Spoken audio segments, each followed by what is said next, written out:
Was the next ghost on my list?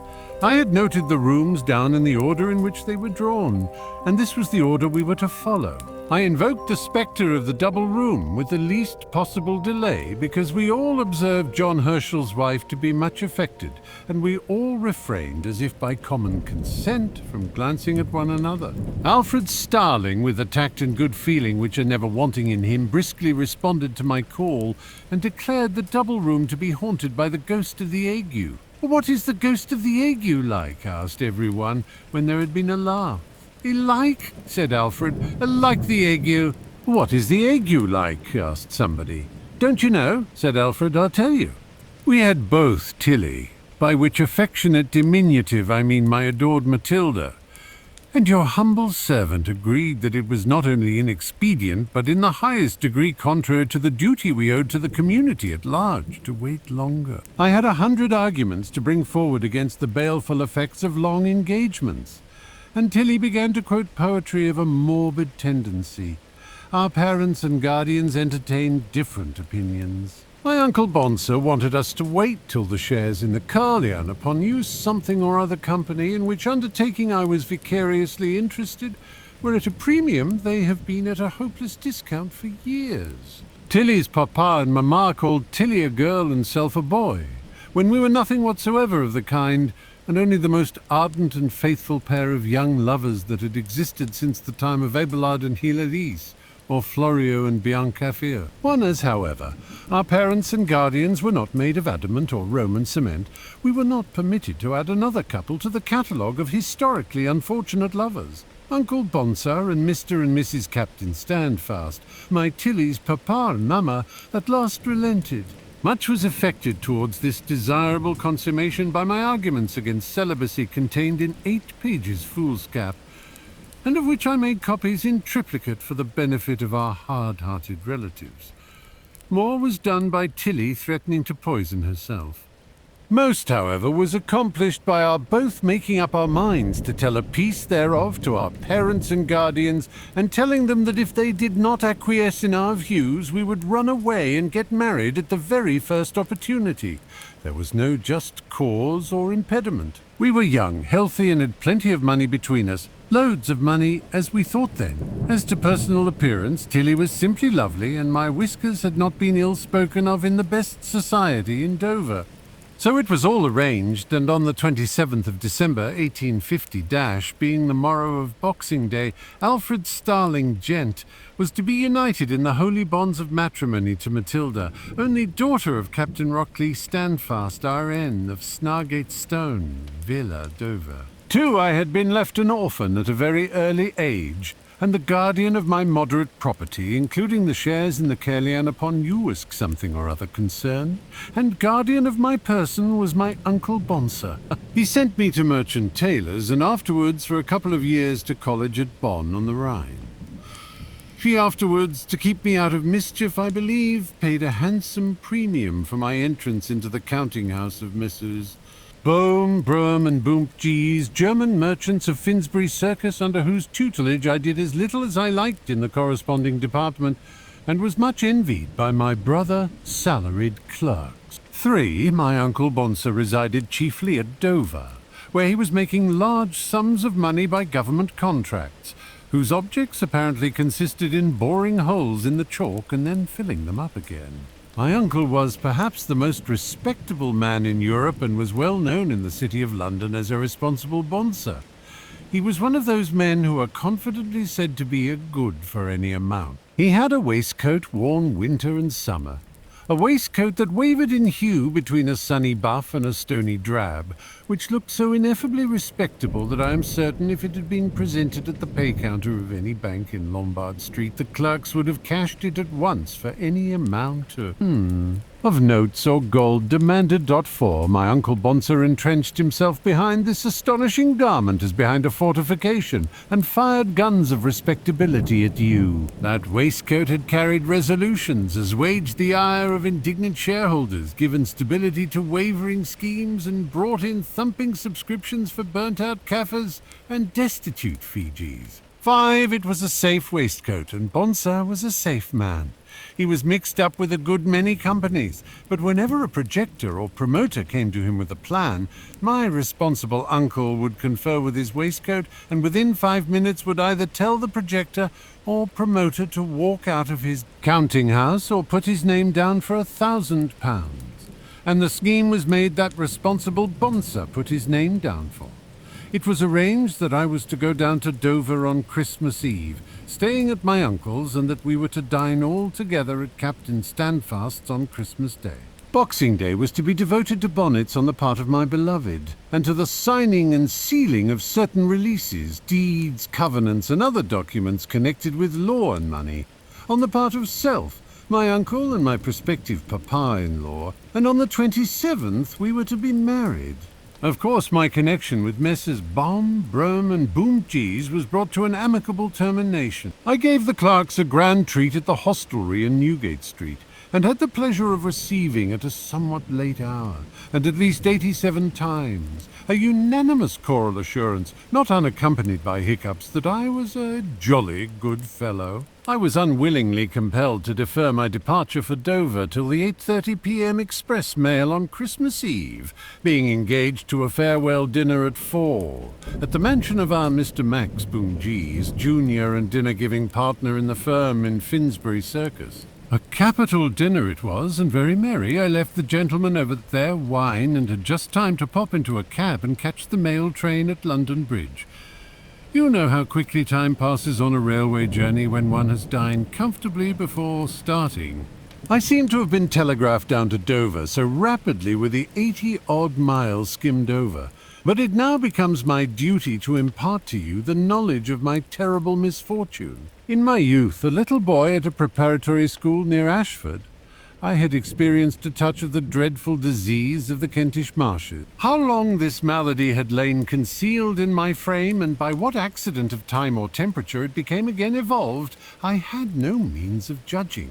But by the time the train arrived at Dover, I was in the throes of acute ague. It was horrible, persistent, regular shivering and shaking, a racking palsy, a violent tremor, accompanied, I am sure, by fever, for my temples throbbed, and I experienced an almost deafening, jarring, rattling noise in the head. My blood seemed all in revolt, and surging backwards and forwards in my veins and my unhappy body, swayed from side to side with the distempered current. On the platform I staggered to and fro, and the porter, of whose arm I caught hold to steady myself, seemed, lantern and all, by mere communicated violence, to be shaken and buffeted about as I was. I had always been an abstemious young man, and had not exceeded in the consumption of the hospitable junior partner's rare old hock.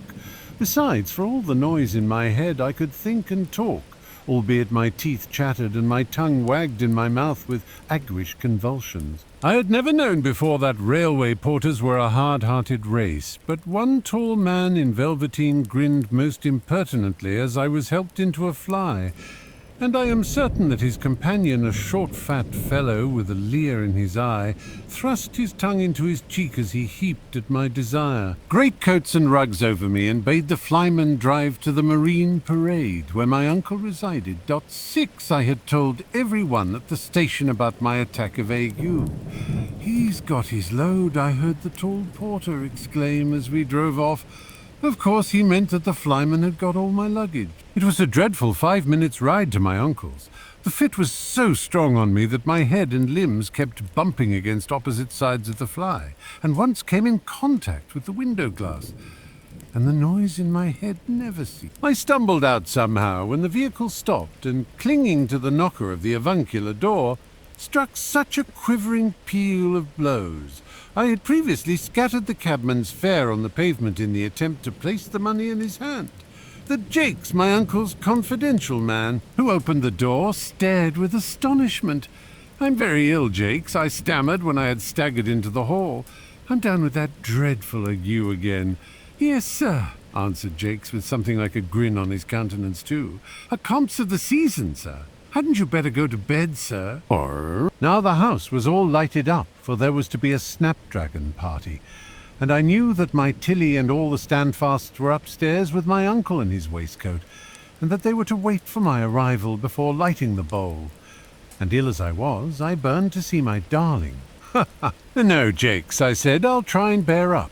You had better bring me a little cognac and some very hot water into the dining room. It will do me good, and the fit may leave me. What would you believe was the reply of this pampered domestic? Better not, sir.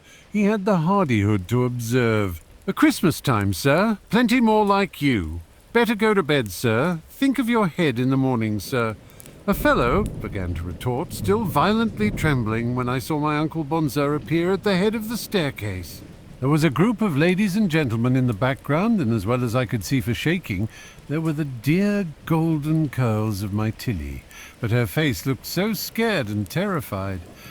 "Alfred," said my uncle sternly from behind his waistcoat, "you ought to be ashamed of yourself." "Go to bed directly, sir, uncle," I cried with a desperate attempt to keep myself steady. "Do you think Here I made an effort to ascend the staircase, but my foot caught either in the carpet or over one of the confounded brass rods, and upon my word, I tumbled heels over heels into the hall. And yet, even as I lay recumbent, I shook worse than ever. I heard my uncle's responsible voice ordering the servants to carry me to bed, and I was carried too, Jakes and a long-legged foot-page conveying my shaking body to my bedroom. The night was brief and terrible as in an access of fever, and I lay shaking and chattering in the burning bed.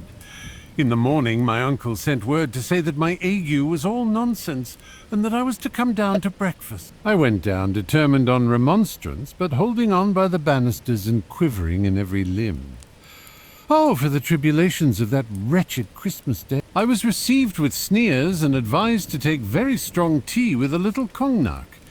Yet soon afterwards my uncle shook hands with me and said that it was only once a year, and that he supposed boys would be boys. Everybody wished me a Merry Christmas, but I could only return the compliments of the season in a spasmodic stutter. I took a walk on the pier immediately after breakfast, but I nearly tumbled into the sea and bumped against so many posts that I had to be led home by a mariner in a yellow sou'wester hat, who insisted that I should give him 5 shillings to drink my health.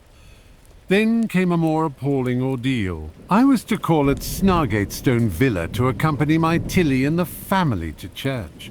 To my great relief, though I was shaking in every joint of my fingers and toes, nobody took any notice of my alarming complaint. I began to hope that it might be intermittent and would pass off, but it wouldn't, and rather increased in violence. My darling girl patted me on the head and hoped that I was good boy now. But when I began, shiveringly, to explain my attack of ague, she only laughed. We went to church, and then my ague soon brought me into disgrace again. First I created terrible scandal by knocking up against the old pauper women in the free seats and nearly upsetting the beadle. 7, then I knocked the church services and hymn books off the ledge of the pew.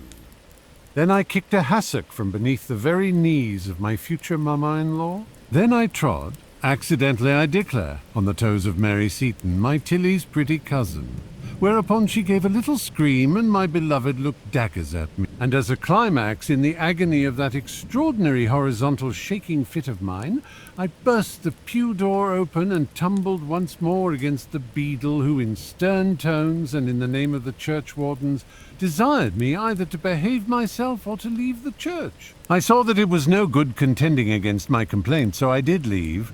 But as I lurched out of the edifice, I seemed to see the clergyman shaking in the reading desk and the clerk wagging to and fro beneath him, while the hatchments and tablets shook on the walls, and the organ in the gallery kept bumping now against the charity boys, now against the charity girls. It wasn't vertigo. The head swims round under that circumstance.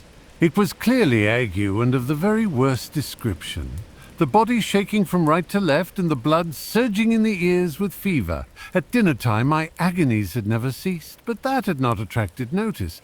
I began literally to put my foot into it again. First, handing Mrs. Van Plank of Sandwich down to the dining-room, my Uncle Bonser escorted Tilly. I entangled myself in the bugle ornaments which that wealthy but obese woman persisted in wearing, and we came down together with alarming results. I was undermost, shaking miserably, with Mrs. Van Plank's large person pressing on my shirt studs. When we were assisted to rise, she would not be appeased. She would not join us at dinner. She ordered her fly and returned to Sandwich, and as the carriage drove away, Captain Standfast, looking at me as savagely as though he would have liked to have me up at the gangway and give me 6 dozen on the instant, said, "There goes poor Tilly's diamond bracelet. The old screw won't give it her now.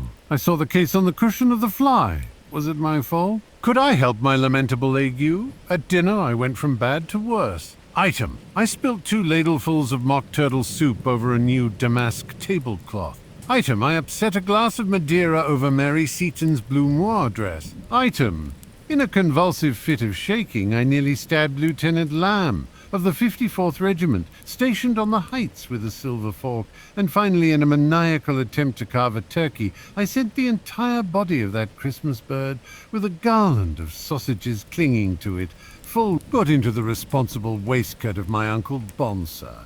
The piece was made somehow, I'm sure I don't know in what manner, but half an hour afterwards we were all very pleasant and talkative over our dessert.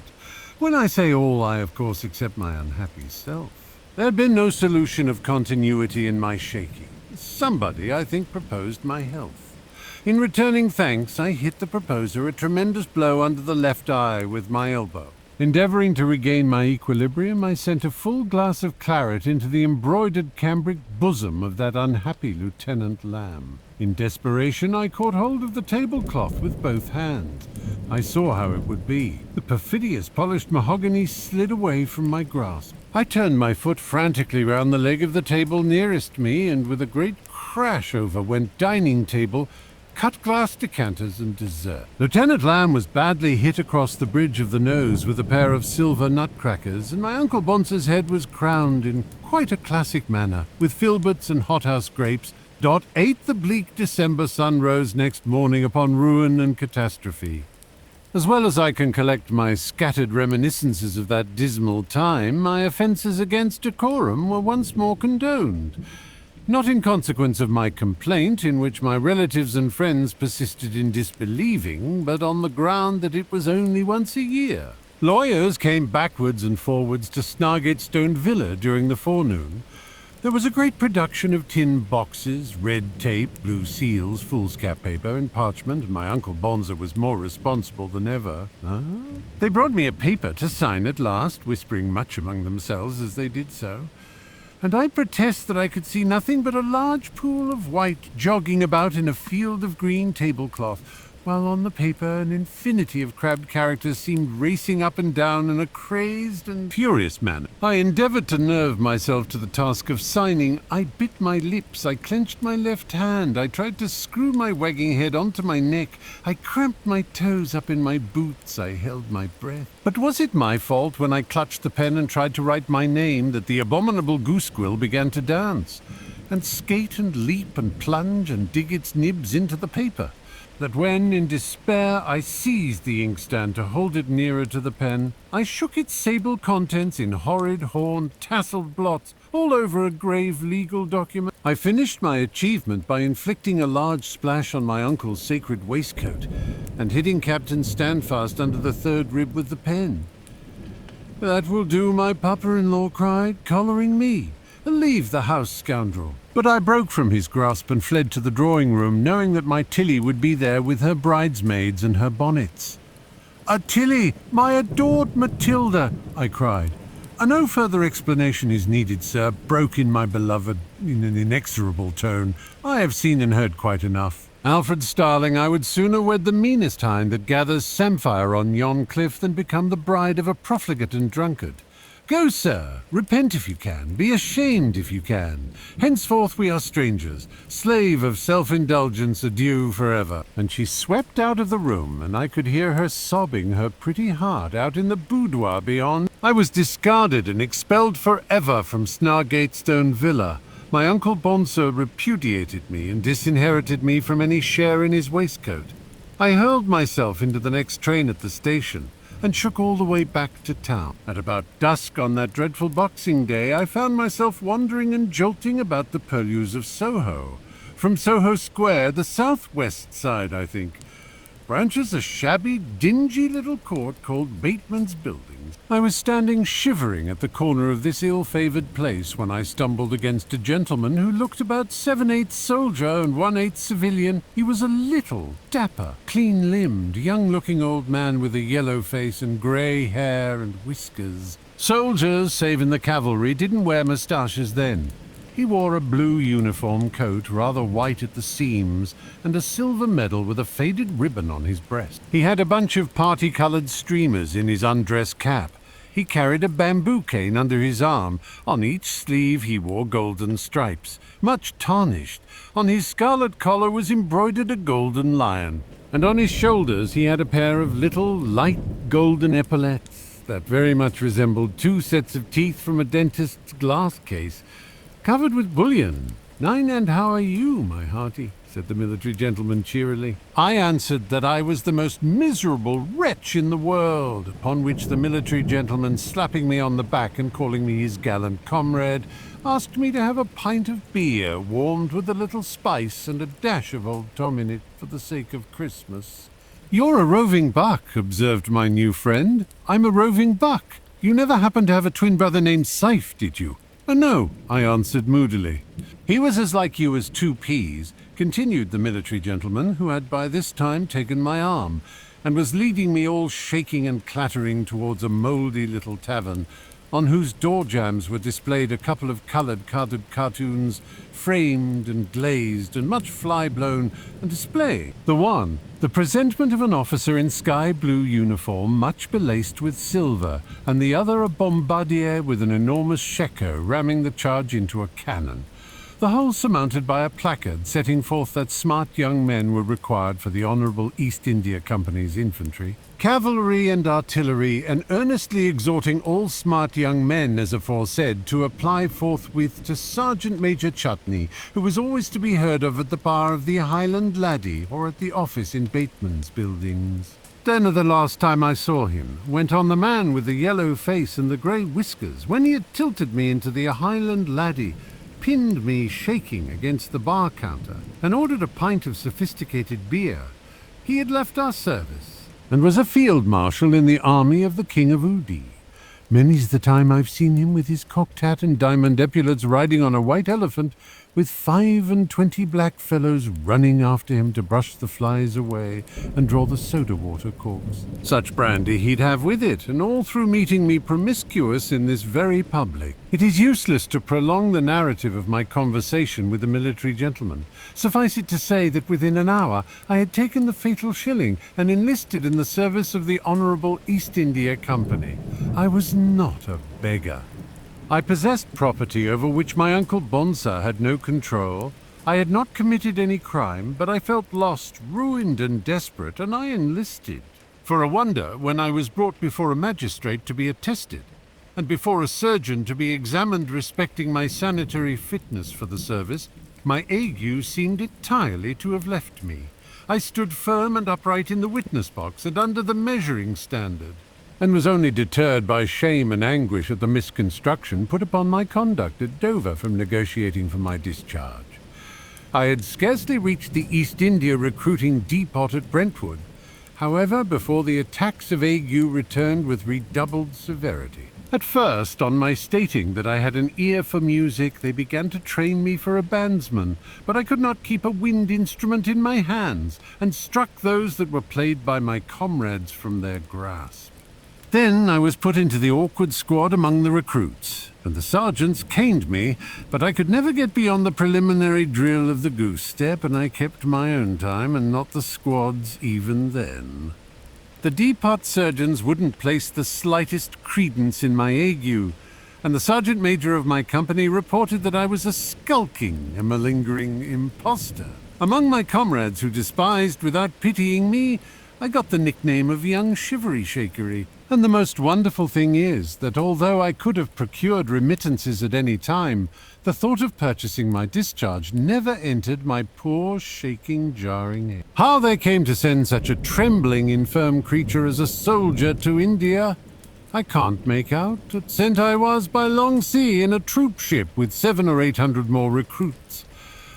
My military career in the East came to a very speedy and inglorious termination. We had scarcely arrived at Bombay when the battalion of the European regiment into which I was drafted was sent up country to the banks of the Sutlej, where the Sikh war was then raging. 11. It was the campaign of Aliwal and Sobraon, but it was very little that I saw of that glorious epoch in military annals. 12. In contemptuous reference to my nervous disorder, I was only permitted to form part of the baggage guard, and one night, after perhaps 10 days' march, throughout which I had shaken most awfully, an attack was made on our rear for mere purposes of plunder by a few rascally budmashes or thieves. Nothing was easier than to put these paltry scoundrels to the rout. I had been brave enough as a lad and as a young man. I declare that on the present occasion I didn't run away, but my unhappy disease got the mastery of me. I shook my musket out of my hands, my shako off my head, and my knapsack off my back, and my wretched legs shook and jolted me, as it seemed,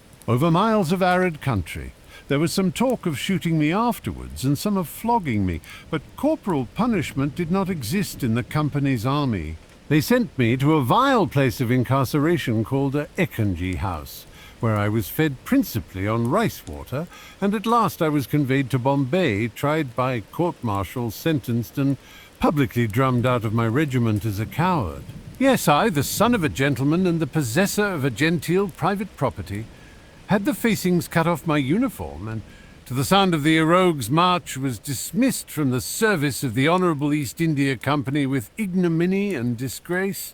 I can scarcely tell how I reached England again, whether a berth was given me, whether I paid for it, or whether I worked my passage home. I can only remember that the ship in which I was a passenger broke her back in Algoa Bay close to the Cape and became a total wreck. 13. There was not the slightest danger. We were surrounded by large and small craft, and every soul on board was saved.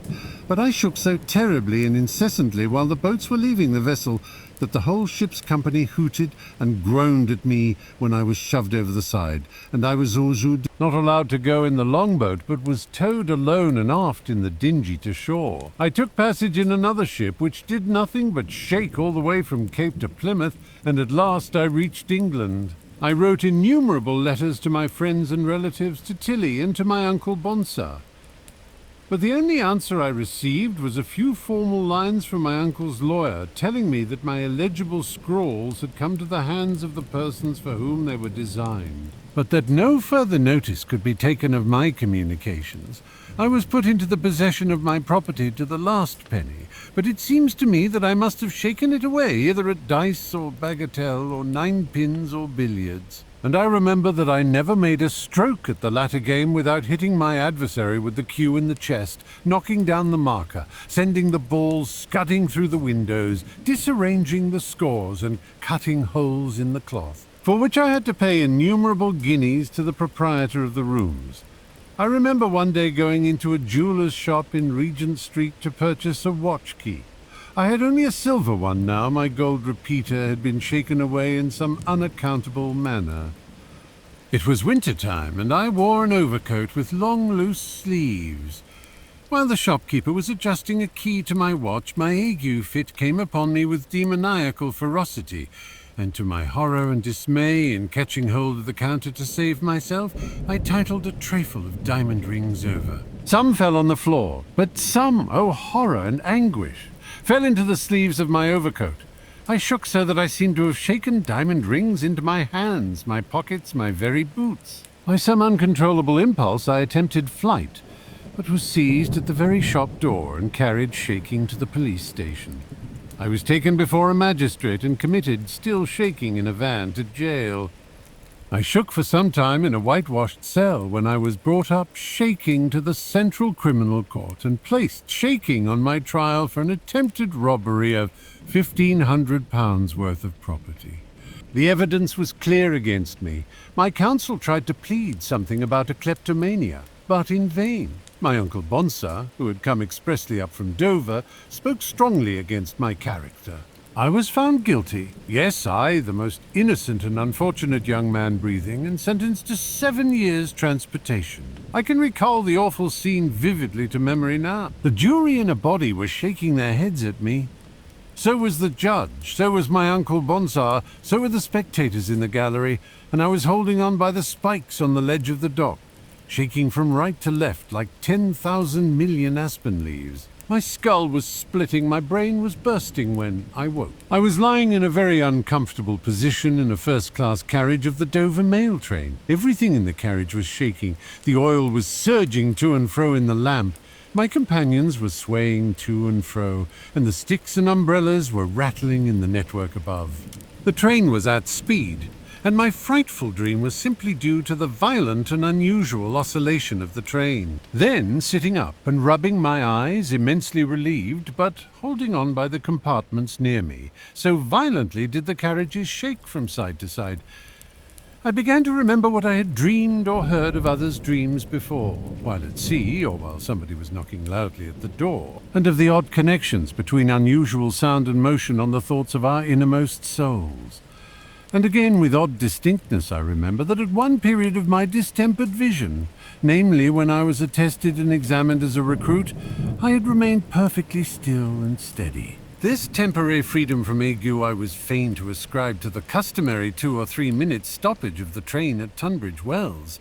But, thank heaven, all this was but a dream. Enough to shake one's head off, exclaimed the testy old lady opposite, alluding to the oscillation of the train as the guard appeared at the window with a shout of adieu. "Vor, ma'am, it have been a shaking most unusual all the way down," replied that functionary. "I thought we should have been off the line more than once." "Screws will be looked to tomorrow morning. Night, sir." This was to me, I knew the man well. "A Merry Christmas and a Happy New Year. You'll be wanting a fly to Snargatestone Villa, won't you, sir?" Now, porter, I did want that fly, and I had it. I paid the driver liberally and did not scatter his money over the pavement. Mr. Jakes insisted upon my having something hot in the dining room the moment I arrived. The weather was so woundy cold, he said. I joined the merry party upstairs and was received by my Tilly with open arms and by my Uncle Bonsar with an open waistcoat. I partook in cheerful moderation of the snapdragon festivities of Christmas Eve. We all dined together on Christmas Day, and I helped the soup and carved a turkey beautifully, and on the morrow, Boxing Day, was complimented by my uncle's lawyer on my remarkably neat calligraphy, as displayed in the signatures to the necessary legal documents. On the 27th of December, 1846, I was married to my darling Tilly and was going to live happy ever afterwards when I woke again. Really did wake in bed in this haunted house, and found that I had been very much shaken on the railway coming down, and that there was no marriage, no Tilly, no Mary Seaton, no Van Plank, no anything but myself and the ghost of the ague, and the 2 inner windows of the double room rattling like the ghosts of 2 departed watchmen who wanted spiritual assistance to carry me to the dead and gone old watch-house.